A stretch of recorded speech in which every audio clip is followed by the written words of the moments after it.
నమస్తే. నేను మీ అశ్విని కుమార్. వెస్ట్ బెంగాల్ మీద మళ్ళీ ఒకసారి ఇంకొక వీడియో చేయమన్నారు సబ్స్క్రైబరు. వెస్ట్ బెంగాల్‌లో బీజేపీ సర్జింగ్ అన్నప్పుడు ఎట్లా సర్జ్ అయి ఉంది? వెస్ట్ బెంగాల్‌లో బీజేపీకి ఏమన్నా అవకాశాలు ఉన్నాయా? 2026 అసెంబ్లీ ఎన్నికల్లో గెలవటానికని. మనం ఈ మధ్య చూసాము నందిగ్రామ్‌లో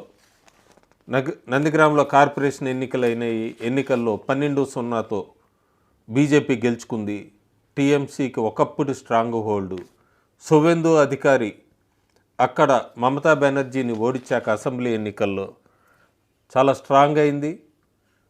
నందిగ్రామ్లో బీజేపీ స్ట్రాంగ్ అయ్యాక సువేందు అధికారి 2023 గ్రామ పంచాయతీ ఎన్నికల్లోనే 17 స్థానాలుంటే 11 స్థానాలని బీజేపీ గెలిపించాడు సువేందు అధికారి ఒంటి చేత్తో. ముస్లిం పాపులేషన్ ఎక్కువ, అక్కడ దాదాపు 30% ఉన్నారు నందిగ్రామ్లో. కానీ అలాంటి చోట మమతా బెనర్జీని ఓడించాడంటే సువేందు అధికారి ఆయన హిందూస్ అందరినీ కూడా ఒక తాటి మీదకి తీసుకురావడంలో సక్సెస్ అయ్యాడు. నందిగ్రామ్ అసెంబ్లీ సీటే కాకుండా ఆ తర్వాత జరిగిన గ్రామ పంచాయతీలో గెలిపించాడు బీజేపీని. అలాగే కొన్ని రోజుల కిందట నందిగ్రామ్లో వ్యవసాయానికి సంబంధించిన అగ్రికల్చర్ కార్పొరేషన్ ఎన్నికల్లో అందరినీ ఆశ్చర్యపరుస్తూ 0కి నెట్టివేశాడు టీఎంసీ పార్టీని. 12-0 రిజల్ట్స్. దీంతోపాటే ఒక విషయం కూడా ఈ వీడియోకి సంబంధం లేకపోయినా కూడా చెప్పాల్సింది ఒకటి, చైనా గురించి. చైనా చాలా టాపు, మోడీ కన్నా లేకపోతే భారతదేశం కన్నా అని ఎప్పుడు చాలామంది సోషల్ మీడియాలో ఒక వార్ నడుపుతూ ఉంటారు. అలా చైనా టాపు 2050లో ఉంది. చైనా అప్పుడే అన్న వాళ్ళకి ఒక చిన్న ఉదాహరణ భారతదేశం ఎట్లా ఎదిగింది అని. భారతదేశం మొట్టమొదటిసారిగా చైనాకి, వియత్నాంకి ఎక్స్పోర్ట్ చేస్తోంది యాపిల్ కాంపోనెంట్స్ని.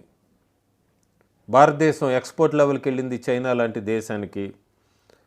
పెద్ద మ్యాసివ్ టర్న్ అరౌండ్ అని చెప్పచ్చు. యాపిల్ కాంపోనెంట్స్ ప్రొడక్ట్స్ అట్లాంటివంటే MacBooks, AirPods, pencils, watches, iPhones, యాపిల్కి సంబంధించిన కాంపోనెంట్స్ వీటివి. భారతదేశం చైనా లాంటి దేశానికి ఎక్స్పోర్ట్ చేసే లెవెల్కి ఎదిగిందని గుర్తుపెట్టుకోవాలి. వెస్ట్ బెంగాల్లో 2026 అసెంబ్లీ ఎన్నికలు ఉన్నాయి.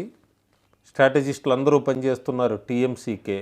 బీజేపీ సొంతంగా తన స్ట్రాటజీ టీంనే నమ్ముకుంది. అయితే నందిగ్రామ్ వరకు అగ్రికల్చర్ కార్పొరేషన్ ఎన్నికల్లో గెలిచేస్తే అయిపోయిందా అంటే, రాబోయే ఎన్నికలకి ఎట్లా రూట్ మ్యాప్ వేసుకుని ముందుకు కదులుతుంది అనేది బీజేపీ వెస్ట్ బెంగాల్లో ఒక చిన్న ఎగ్జాంపుల్.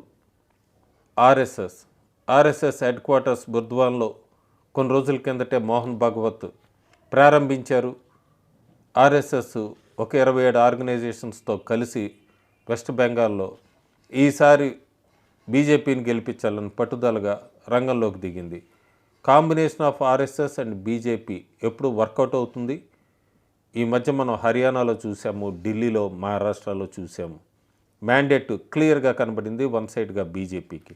మమతా బెనర్జీ చెప్తూనే వస్తున్నారు, fake waters BJP fake waters చేస్తుందని.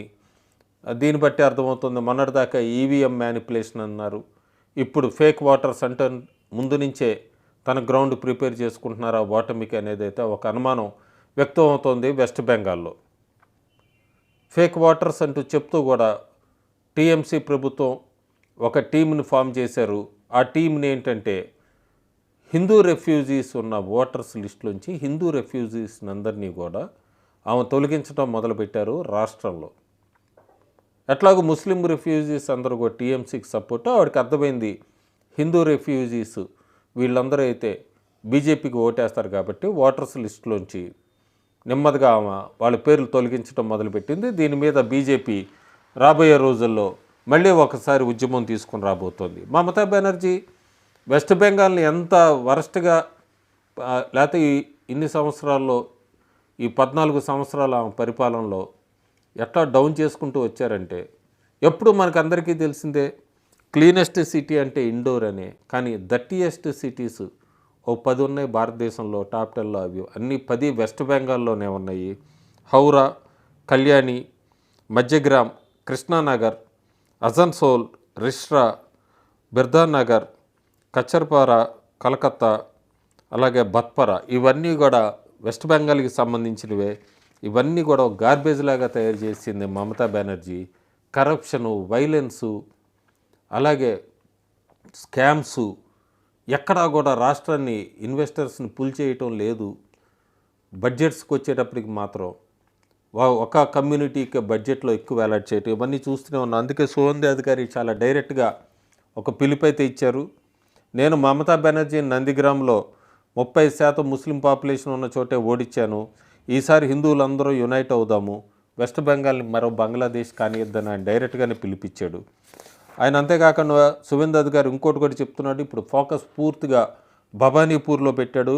భవానీపూర్ అంటే మమతా బెనర్జీకి ఇప్పుడు ప్రస్తుతం సిట్టింగ్ నియోజకవర్గం. నందిగ్రామ్ నుంచి మమతా బెనర్జీని పక్కకి నెట్టేశాడు. భవానీపూర్లో కూడా ఈసారి అక్కడంత తేలిక కాదు మమతా బెనర్జీకి గెలవటం కూడా. ఎందుకంటే 8,000 ఓట్లతోనే లీడ్ వచ్చింది 2024 లోక్సభ ఎన్నికల్లో.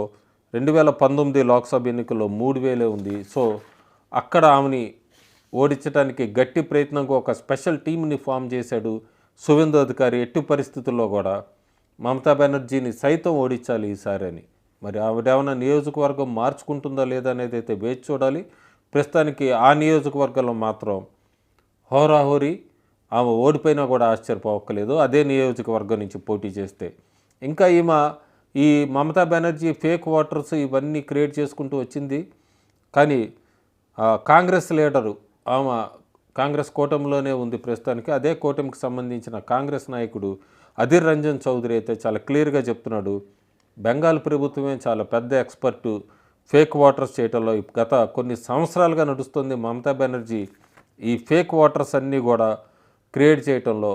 మీరు ఆ ఫేక్ ఓటర్స్ లిస్టు పట్టుకొని తొలగించడం మొదలు పెడితే లక్షల్లో దొంగ ఓట్లు అన్నీ లెక్క తేలుతాయంటూ కూడా టీఎంసీ పార్ట్నరు కాంగ్రెస్ నాయకుడు అధీర్ రంజన్ చౌదరి చెప్తున్నాడు. బీజేపీ బెంగాల్ కానీ ఆర్ఎస్ఎస్ పూర్తి ఫోకస్ 2024 లోక్సభ ఎన్నికల ఫలితాలు చూసుకున్నప్పుడు 90 స్థానాల్లో అయితే మెజారిటీ సాధించినట్టు కనబడుతోంది అసెంబ్లీ స్థానాల్లో. ఇంకొక 50 నుంచి 60 మీద ఫోకస్ పెట్టాలి. ఎందుకంటే అక్కడ ఓట్ షేరు 5% తేడానే ఉంది. ఈ 5% ఓట్ షేర్ ఉన్న 60 అసెంబ్లీ స్థానాల్లో కరెక్ట్గా స్ట్రాటజీ బూత్ మేనేజ్మెంట్ చేస్తే 60 స్థానాలు కూడా కైవసం చేసుకోగలం. టార్గెట్ 150+ ఉంటుందని ఒక స్ట్రాటజీతో మూవ్ అవుతుంది బీజేపీ బెంగాల్లో. అంతేకాకుండా టీఎంసీ ఓట్ షేర్ ఒకవేళ ఈ 5% ఓట్ షేర్ డిఫరెన్స్ కనుక ఉంటే టీఎంసీ ఓట్ షేర్ ప్రస్తుతం 48.02 ఉంది. 5% ఓట్ షేర్ తగ్గితే కనుక అంటే 43.02కి వస్తే అంటే -5% ఓట్ షేర్ చూసుకుంటే 140 స్థానాలు టీఎంసీ గెలుచుకోవచ్చు. బీజేపీకి 38.15% ఓట్ షేర్ ఉంది. స్వింగ్ 5%, 43.15% ఓట్ షేర్ తీసుకుంటే బీజేపీ 154 స్థానాల్లో గెలుచుకునే అవకాశాలు బాగా ఉన్నాయి వెస్ట్ బెంగాల్లో. ఆ స్ట్రాటజీ మీదే అడుగులు వేస్తోంది బీజేపీ ప్రస్తుతానికి. ఇంకా సమయం ఉంది, సంవత్సర కాలం పైన ఉంది. ప్రస్తుతానికైతే అడుగులు 150+ వైపు. ఆ లోక్సభ ఎన్నికల్లో వచ్చిన ఓట్ షేర్ కాకుండా మిగతావి కూడా 5% ఓట్ షేర్ ఎక్కడెక్కడ ఉంది అనేది తక్కువ డిఫరెన్స్లో ఉన్న అసెంబ్లీ నియోజకవర్గాల్లో పూర్తిగా ఫోకస్ పెట్టింది బెంగాల్లో బీజేపీ సువేందు అధికారి సారథ్యంలో. ఆప్ నోడించగలిగింది. ఆప్ ఢిల్లీలో బీజేపీ ఆమ్ ఆద్మీ పార్టీ ఎన్ని ఫ్రీబీస్ ప్రామిస్ చేసినంతకు ముందు చేస్తే ఈసారి కూడా ఫ్రీబీస్ ప్రామిస్ చేసినా కూడా ఆప్ను ఓడించగలిగింది. ఒరిస్సాలో బీజేడీ లాంటిది గుడ్ ఆర్గనైజేషన్ మంచి ప్రభుత్వం బీజేడీని ఓడించి బీజేపీ ఫామ్ చేసింది. తెలంగాణలో బీఆర్ఎస్కి అడ్మినిస్ట్రేటివ్ సపోర్ట్ ఇవన్నీ ఉన్నా కూడా బీఆర్ఎస్ లాంటి పార్టీ ఓడిపోయింది తెలంగాణలో. ఆంధ్రప్రదేశ్లో వైఎస్ఆర్సీపీ లాంటి పార్టీ ఓడిపోయింది. మల్టిపుల్ ఫ్రీబీస్ ప్రామిస్ చేసినా కూడా టీఎంసీ లాంటిది ఖచ్చితంగా టీఎంసీ పార్టీ లాంటి దాన్ని ఓడించవచ్చు ప్రాపర్ స్ట్రాటజీ బూత్ మేనేజ్మెంట్ ఉంటే. సో బీజేపీ ప్రస్తుతం అంతా కూడా బూత్ మేనేజ్మెంట్ లెవెల్లో అయితే చాలా ప్లాన్డ్గానే ఉంది, స్ట్రాటజీ మీద ముందుకెళ్తోంది వెస్ట్ బెంగాల్లో. వెస్ట్ బెంగాల్లో చేంజ్ ఆఫ్ కార్డ్స్ ఏమన్నా ఎక్స్పెక్ట్ చేయొచ్చా 2026 అసెంబ్లీ ఎన్నికల్లో? మొట్టమొదటిసారి కమ్యూనిస్టు పార్టీలు తరమైపోయింది వెస్ట్ బెంగాల్లో, తృణమూల్ది కూడా అయిపోయి వచ్చింది. వెస్ట్ బెంగాల్లో బీజేపీకి ఏమన్నా అవకాశం ఇస్తారా, హిందూ ఓటర్స్ అంతా ఒక తాటి మీదకి వచ్చి అనేది అయితే మనం వేచి చూడాలి. Thank you.